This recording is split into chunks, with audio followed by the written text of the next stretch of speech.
The Dead Pixel Society podcast is brought to you by Mediaclip, Advertech Printing, and Independent Photo Imagers. Welcome to the Dead Pixel Society podcast, the photo imaging industry's leading news source. Here's your host, Gary Peugeot. Hello again, and welcome to the Dead Pixel Society podcast. I'm your host, Gary Peugeot, and today we're joined by Darin Myman, who is the CEO of Myseum.ai, whose lead product is Picture Party. Hi, Darin. How are you today? I'm doing great, Gary. Thank you for having us, and I'm really excited to tell you about everything we're working on. So you're relatively new in this space. You kind of came onto my radar about 6-8 months ago with some public announcements and all that, but you've been around for a while, actually, as a company. Can you talk a little bit about kind of your background and how you got into this space? So we started the company about 12 years ago. It started out as Dad Chat, and we were focused on privacy-based messaging, where everything's encrypted, where you're in control, and we innovated things like screenshot protection. Right. Meaning not that it just tells you someone takes a screenshot, but it actually prevents the screenshot, and if someone does, it comes in blank, it self-destructs it, and then it tells everyone exactly what you're doing. Right. So along the way, we became a public company, Dad Chat went public, and we started really looking at what's the biggest need in the marketplace now, and what are the problems that we were finding in this world. And I found that I have all these pictures on my phone, and there's all these pictures and shoe boxes and albums in my house. Right. Really no way to share them, and how do I share them with the future? Right. So we changed the name to Myseum, and we realized that we needed to build something that was like the 6 degrees of Kevin Bacon social network with privacy. Okay. What that means is if we come together and create a social network, and I put up all my pictures, I connect to my kids, how do their kids get it and their kids? And Kevin Bacon eventually. Yeah. So it just connected people forever and ever. And what's interesting is it was probably about 1.5 years ago, I was at a photo managers conference.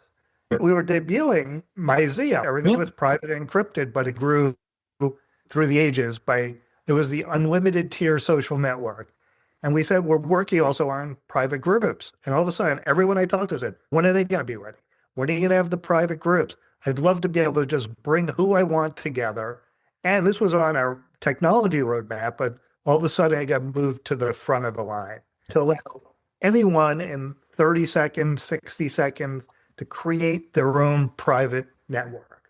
Okay. Whether it's 2 people, it could be 10,000 people, and keeping your social lives separate, but private and encrypted. And that's how they wanted to pass along their pictures. I have what we created called a picture party, although it started off as a pop-up gala, which wasn't as fun. Yeah. But we were able to get the picture party URL. And we do this for iOS and Android. We're doing the web version now. Essentially, what it is, instant private social networking. And we have a patent on this that allows you to say, I want a picture party for 2 minutes, or I want a picture party forever. And invite a limited number of people, and it's easy to connect through QR codes or links or within the app. It's giving that whole social experience. It's not just one page. So this is what everyone says to me, right? Why is it different than a shared album? First, a shared album is just a group of photos that's like your camera roll. This is a full-blown social network where people could put 200 pictures in a post, write about it, tag things, describe each picture, people can like and react. So it's a social feed, while at the same time, it's helping you document whatever event you're at, whether it's an event, a party. And the other thing I always get, just to put it out there, people go, WhatsApp, I could create a group and share all these photos or iMessage or whatever it might be. Yeah. But with those, you don't see anything that happened before you joined. And it's not a social network. Right. So this allows you to see everything from the beginning. So my great-great-great-grandchildren, which I hope join the picture party I started this year for my family, they'll be able to see everything back to the inception, going back to what we considered the Myseum, your personal collection, storage, and allow people in your family to collect. And the other part of it is, unlike the Facebooks and the Instagrams, what you upload is what people could download if you allow them, because we built all these privacy controls there. Right. So if the creator of the picture party says you could download, you're getting a full-size picture, which is great for printing and collecting and all sorts of things that people want their imagery for. So we're actually redefining social networking. So a little bit about that, the privacy piece. One of the other concerns that people have with the Facebook and the Google and all those is, of course, the AI training piece, that your pictures are basically used to train AI and other things. Are you doing anything like that with your? Well, you can. You can't. Okay. You can. So what we have developed, and it should be out, I don't want to give a time frame yet, we're developing privacy first AI, so you don't have to give up all those AI tools like auto album creation or automatic tag that is learning just from you and keeping that information that we don't even say it. The learning, the large language model is really a small language model training from you, and it's shared with nobody. Right. But at the same time, you get all the benefits of turning a picture into a video, or you want an album of all your kids scoring goals in soccer games. Maybe it'd be like 3 pictures, but it allows you to do these things that without giving up your privacy, which, let's face it, on these other social networks, there is none. And that's kind of where I was getting to, is you're opting into basically AI oversight of your images, whether you know it or not. It's being trained on you, right? And some people don't mind it. Some people are very concerned about that. And so let's talk about your go-to-market strategy for this. Is there a free tier? Is there a paid tier? If I sign up for a Myseum or a picture party account for my family, can I buy a lifetime membership? What's the model there? Well, we have a very different model, especially for the photo sharing industry. So to create a picture party and join a picture party, and right now we offer 50 gigs of free storage. That's going to 250 gigs in the very near future. Okay. And the way we're going to make money is if you're going to use this for a wedding, you're going to want a moderator. Or if you're a business wanting to use a picture party for St. Patrick's Day, you need someone looking at those pictures beforehand. So we charge for moderation. To appoint a moderator is $10. We're also building a central feed, secure just for you.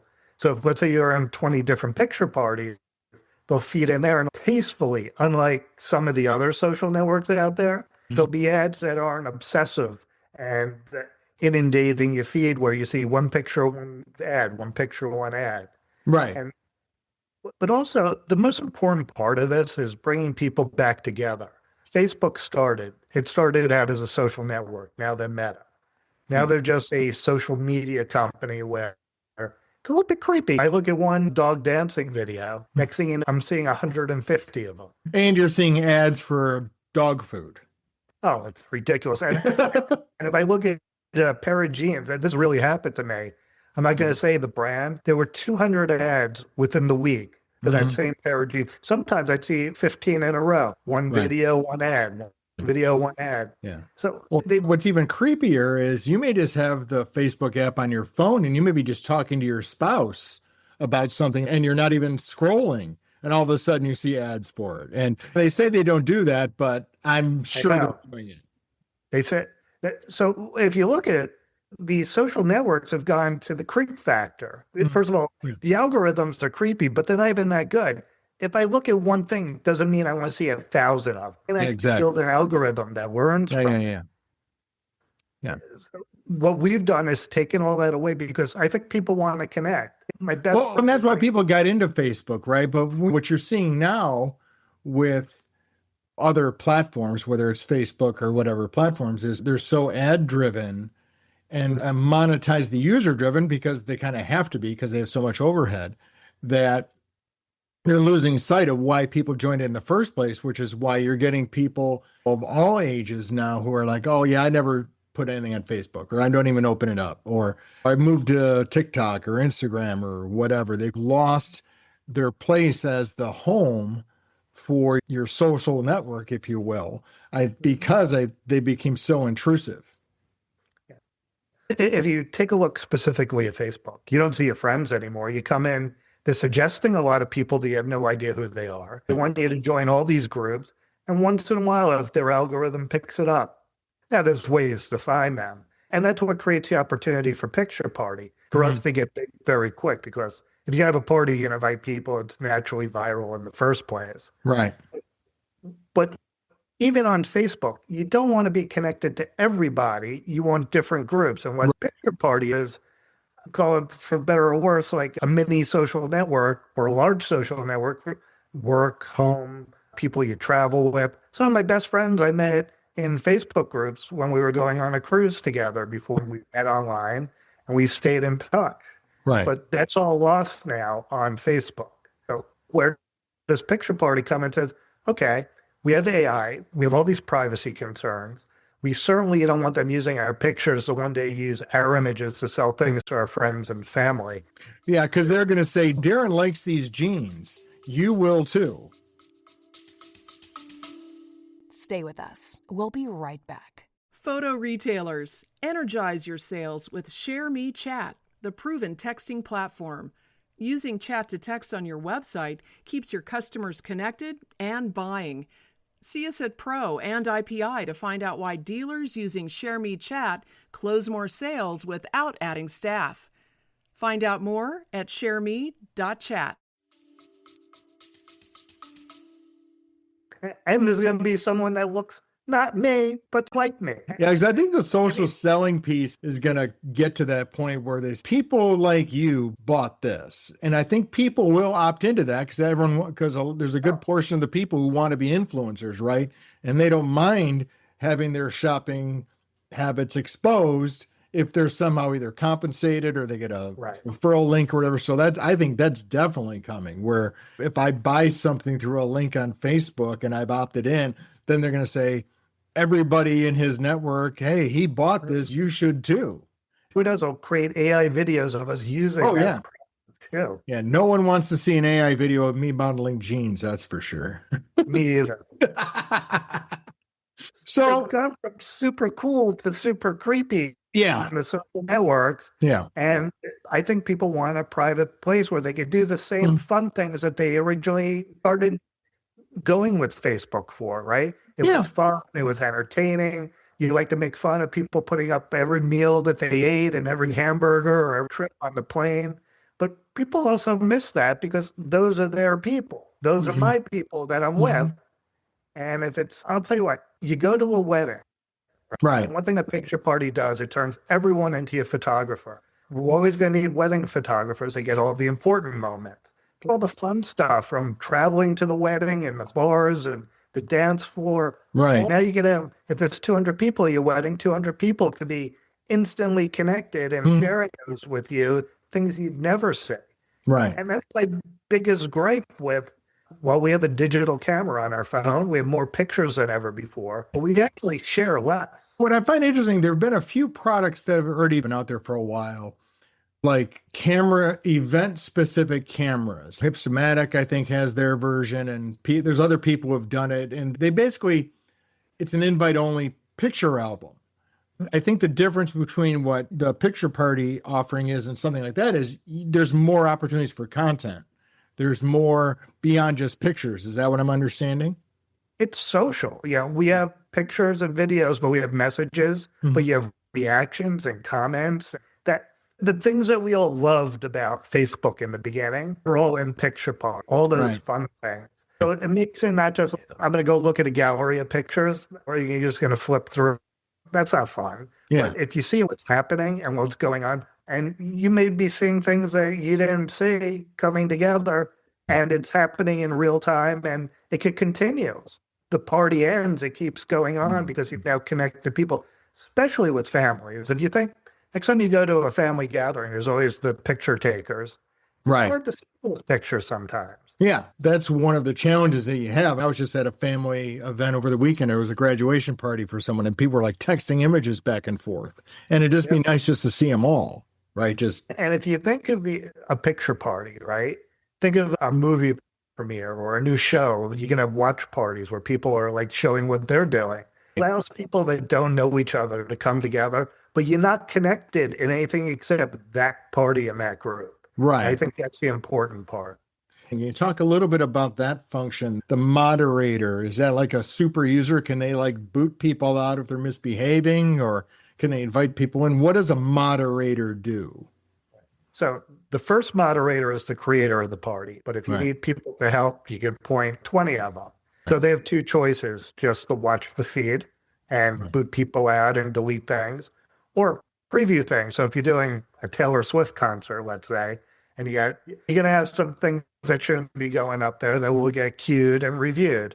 We're Okay. actually developing privacy first AI to review those pictures as they come up too. Okay. But they still need a human eye on them, because you want it to control the flow of information in the group you created. You don't want anyone to be upset. So the moderator can approve or disapprove or boot. And now, how granular are those settings? So let's say, for example, let's say I went to a concert and there was a picture party from the artist and they created a picture party for the event. Can they just say if anyone within a certain geographic location during a time, or let's say they were at the venue and they could opt in? Is something like that possible? So the first rules are that you get to answer the questions. Who could share the party? Is it by invite only? We're adding the geofencing. Yeah. Yeah, I think that's going to be key, I think. Yeah. But also, who could download? So, okay, everyone could post, but no one could download. Right. That's a big thing too. Yeah. Or this is just view only. It's only the artist posting. Yeah. And make it view. So we built all those so you have control. Then we're adding some cool stuff too that's coming from our dad chat days. Self-destructing messages, screenshot protection if you want something. Yeah, I think the screenshot protection is going to be key, I think, because that's a huge challenge right now, especially with photographers, for example. Let's say, for example, you have a photographer who maybe there's a picture party of a wedding and they post the proofs in there and they're copyrighted, right? People are using it to remove copyright notices, right? And so in that world, there's a lot of screenshot protection going on. So I think it would be great to see that in the picture party product. Yeah, that we're just moving over from dad chat. We've already developed that technology. Yeah. We have, I think, 21 patents now, including most valuable, which is picture party. And Right. I just want to make this clear too, that a picture party isn't like one picture. One post could have, I think we're going to move it to 100, but we put 200 pictures and videos in a post. And then with our privacy first AI, we're going to bring in kind of the photo management where, okay, I want to see the videos, just the shots of my kid kicking a goal, which for my kids would have been any goal. You could pull out any event, or you could curate an album to send off to be printed or whatever it might be. Are you going to have printing within the app? I think that would be an opportunity for an idea where, let's say you want to create a photo book from an event, rather than doing download and a re-upload, which is going to create massive amount of friction that'll never get done. You could have a builder inside.